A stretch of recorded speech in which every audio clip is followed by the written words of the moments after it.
गडकरी साहेबांनी पुढाकार घेऊन पेठ नाका टू सांगली नॅशनल हायवे अतिशय चांगला केला। परिणाम हा झाला की स्पीड वाढलाय।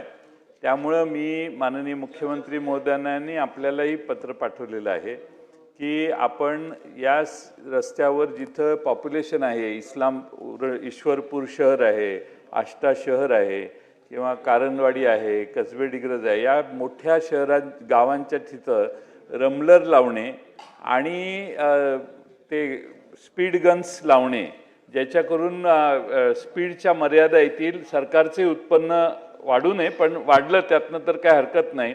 त्यामुळे ईश्वरपूर शहरामध्ये दोन्ही बाजूने जाणारे येणारे ट्रॅफिकला स्पीडची मर्यादा आणण्यासाठी स्पीड गन लावणे, आष्टा शहरासाठी स्पीड गन लावणे आणि अन्य शहरात रमलर्स ठेवणे असा विचार शासन करेल काय?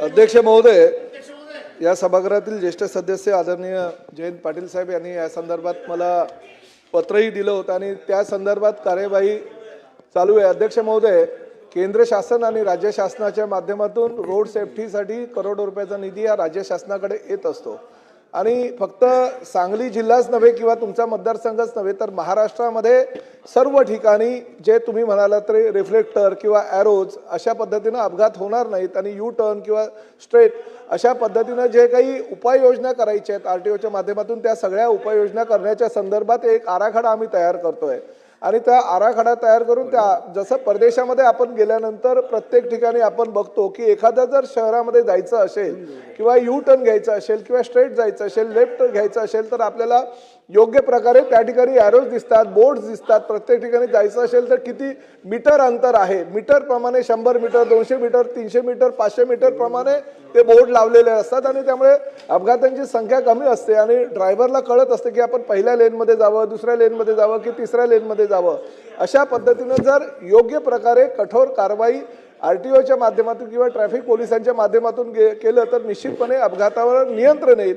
अशा पद्धतीनं पूर्ण तुम्ही दिलेल्या पत्रानुसार आणि अन्य काही सदस्यांनी सुद्धा सुचवलेले आहेत त्यानुसार एक आराखडा आपण महाराष्ट्रासाठी तयार करतोय। तो फक्त आराखडा नॅशनल हायवे किंवा PWD किंवा MSRTCच्या रस्त्यावर नाही, इव्हन महापालिका क्षेत्रातील जे रस्ते आहेत त्या विषयावर त्या ठिकाणी सुद्धा तो आराखडा कसा त्याची अंमलबजावणी करण्यात येईल याची आम्ही उपाययोजना करतोय आणि त्यानुसार कार्यवाही करण्यात येईल। नाही, ताबडतोब झाला अंतिम टप्प्यात आहे आणि मला असं वाटतं की ह्याच वर्षामध्ये त्या आराखड्याला मान्यता मिळून आम्ही इम्प्लिमेंट सुद्धा करू। अध्यक्ष, यावर तुम्हाला काय वाटते कमेंट बॉक्समध्ये लिहा। चॅनलला सबस्क्राईब केले नसेल तर नक्की सबस्क्राईब करा। जय महाराष्ट्र।